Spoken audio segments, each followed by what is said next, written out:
looked like Bella was at least moving around a little bit. Yeah. It's going to be good for Monday. I sure hope so.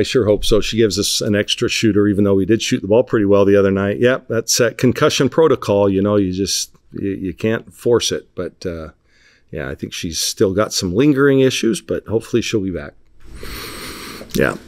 Lingering thoughts, I guess. Anything you've been thinking about since maybe watching the film from Sunday? Anything to take away? Yeah, I thought for 25 minutes we played pretty good basketball. I thought for 15 minutes we were almost as bad as you could be, but it's okay. We let them play through it, and I think that's going to be the key to the season. I really believe that right now we've got a good first unit and a couple of subs, especially they play well when they're with that unit.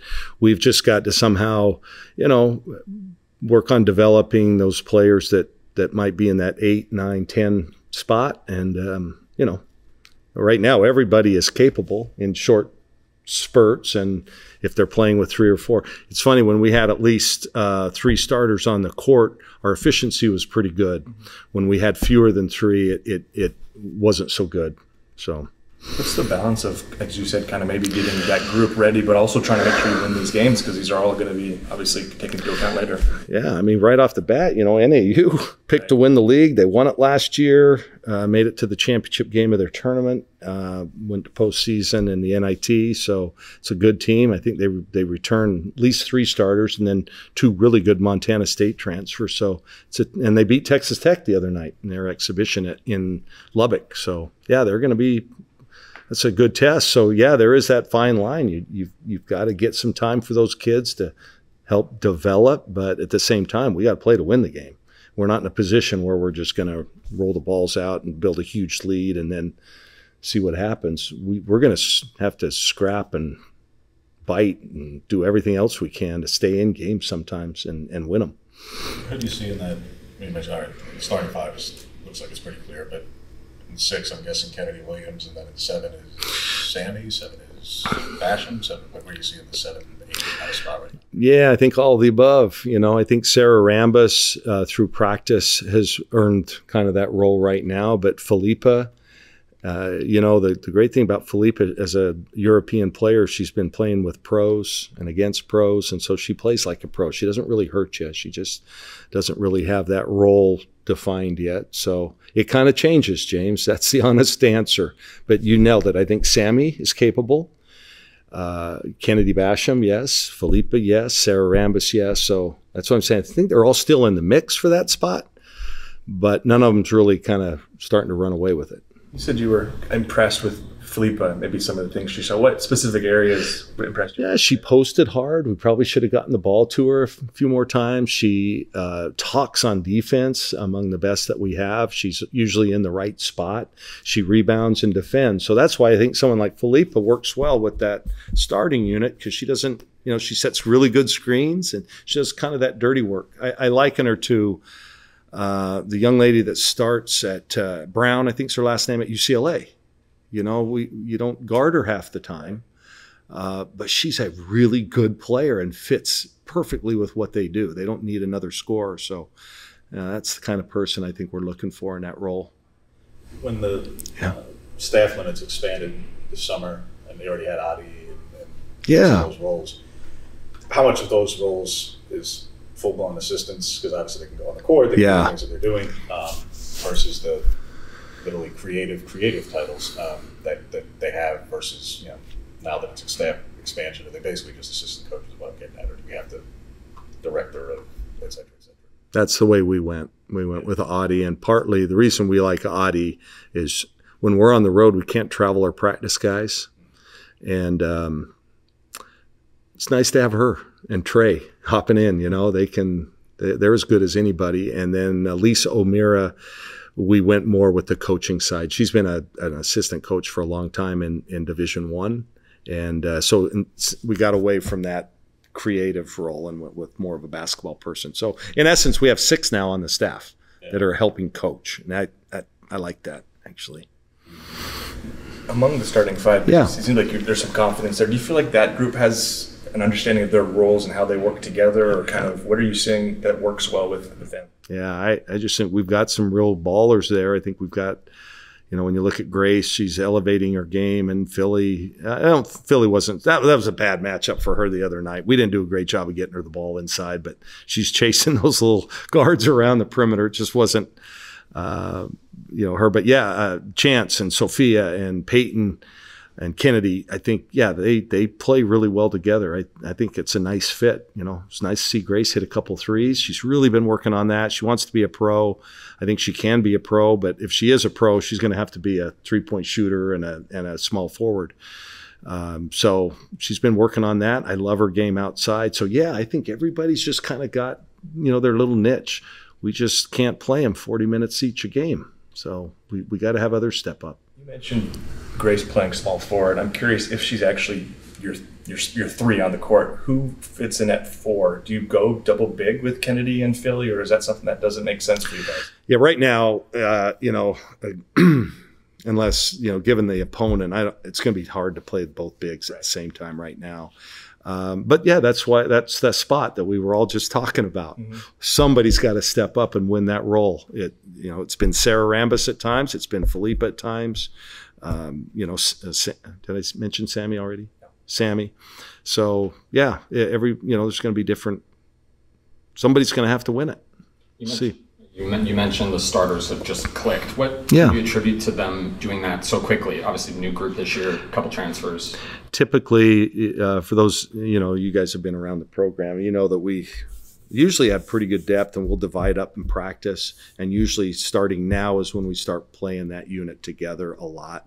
The unit we're going to go with, we've done that for a month. We just started it that way because it was, I think, clear. And so they've had a lot of run-in practice together. So they'll be a little ahead of what we might normally be at this time. And got you on just how the schedule came together. Yeah. Like you say, like NAU is picked highly in their league.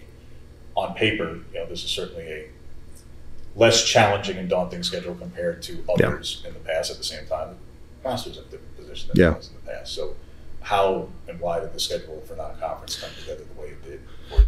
Yeah, well, I kind of knew, we are a late scheduling team. It's hard to get games here. And so, after we saw the attrition that we had, we were able to kind of schedule accordingly. Now, that being said, we were going to be in a tournament in Las Vegas that was pretty loaded. It was us, Iowa State, Baylor, Missouri, and then that was canceled late.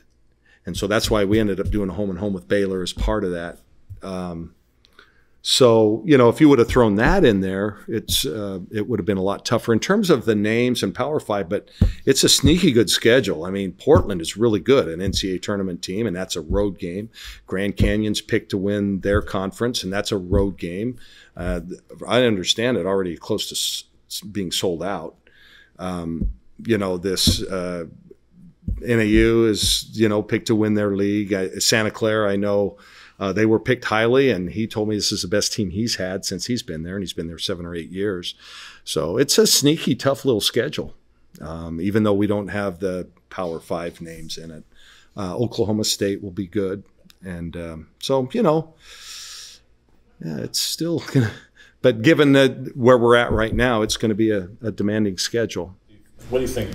On one hand, it's an early projection. I get that. On the other hand, but you could be scheduling a home and home in the future now. So do you think that with the Big Ten move that whether it be Stanford while she's still there or Arizona or Wazoo, obviously yes, LSU you've talked about, but I'm talking about everybody else in the league that you would want to continue for as long as possible in certain cases? Yeah, Tar and I already talked about it. We joked that I thought there was an ACC Big Ten challenge. Is that just the men on the men's side, or is it on the women's side?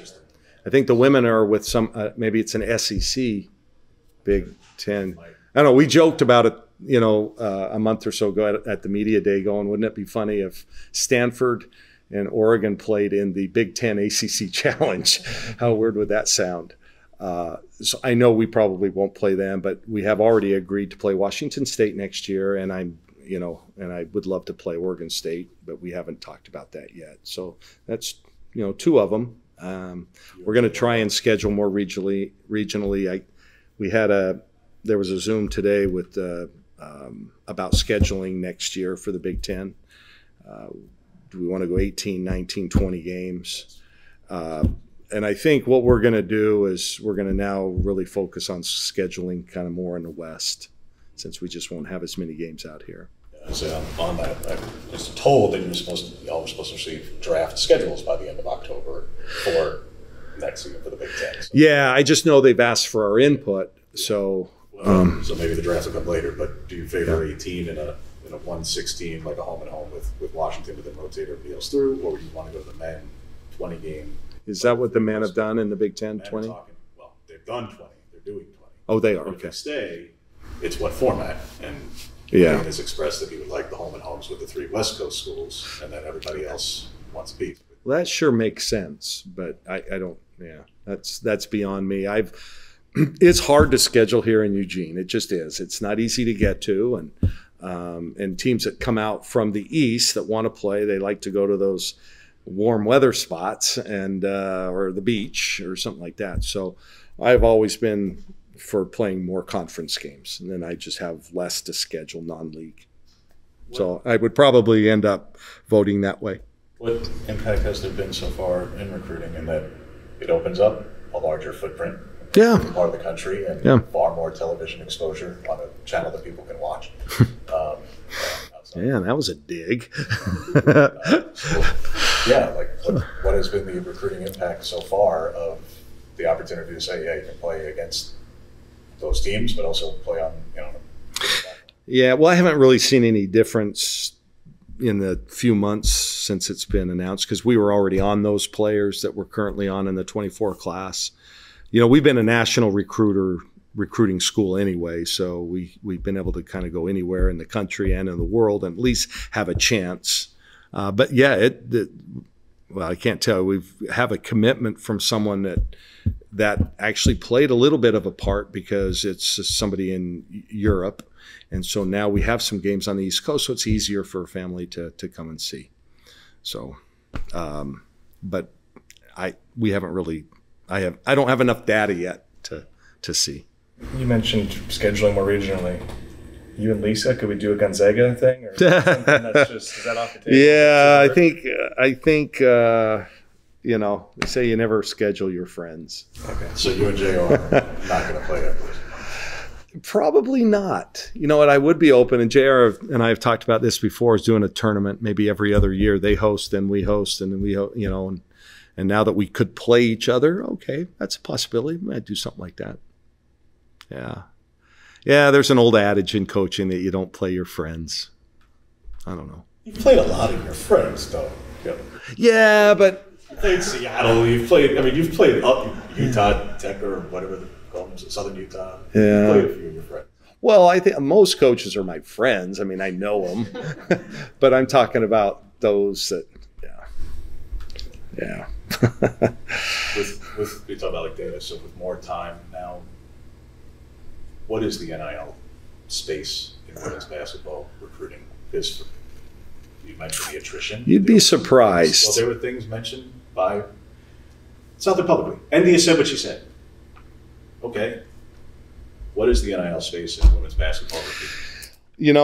I don't think at the high level, I don't think there's a whole lot of difference in the dollar amount between some of the better men's players and the women's players, given the power of social media and one of the reasons they do this. So, I think we're into the 6 figures with a lot of these kids now during the recruitment process. Transfers can sometimes even be a little bit more than that. It has changed the game.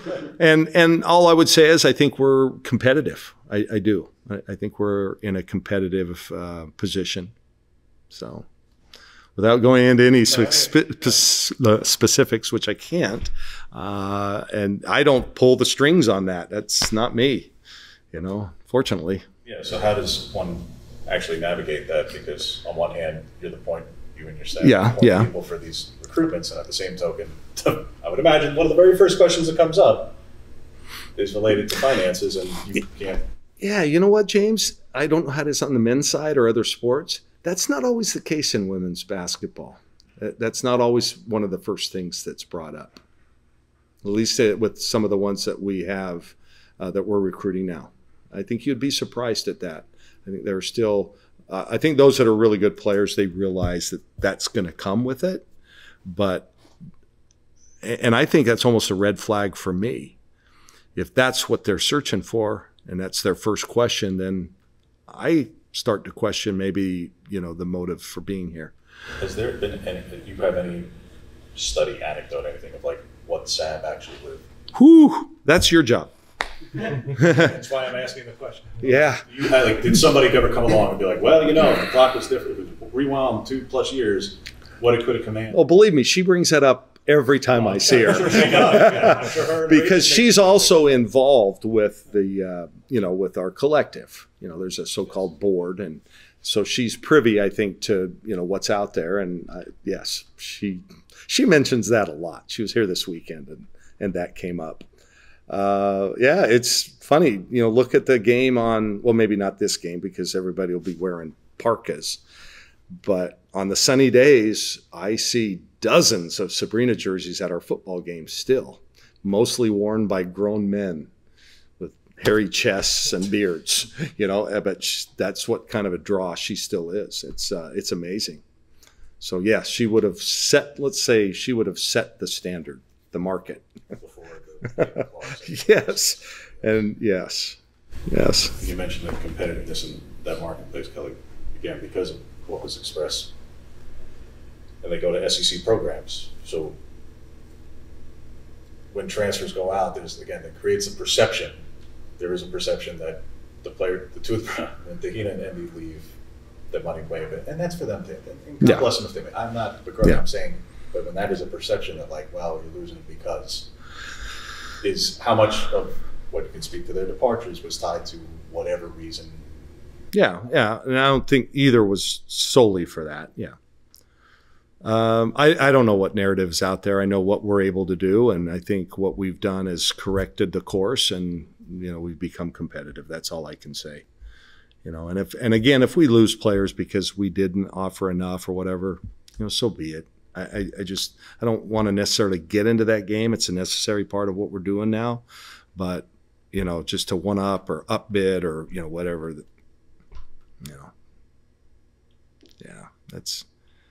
it's a difficult question, and there's no right answer, but we're going to do the best we can.